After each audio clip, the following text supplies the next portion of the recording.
Welcome to Energise Coaching. Here we're going to take a look at an exercise called a cable front raise.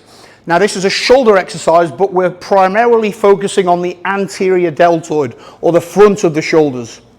Now setup wise, we've got a wide bar attached to the cable, and that's located at the bottom of the stack. Now getting into position, I'm going to place one foot either side of the attachment, and I'm going to bend down and take a reasonably wide grip on that bar.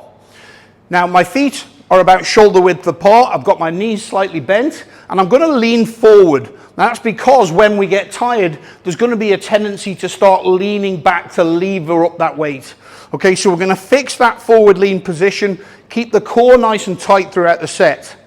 Okay, now we want to be quite close to the cable stack here, so that there's a good amount of clearance for that cable between my legs. If you come too far forward, you might find you do yourself a mischief there.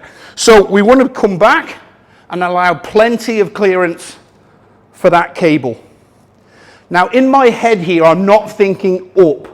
I'm thinking low and wide. And I'm imagining dragging my knuckles along the ground and up the wall in front of me. So it's as wide an arc as possible.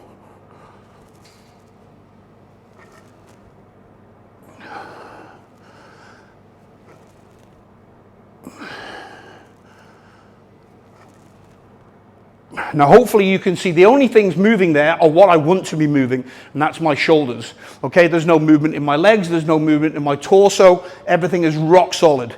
And I'm just working those shoulders in isolation.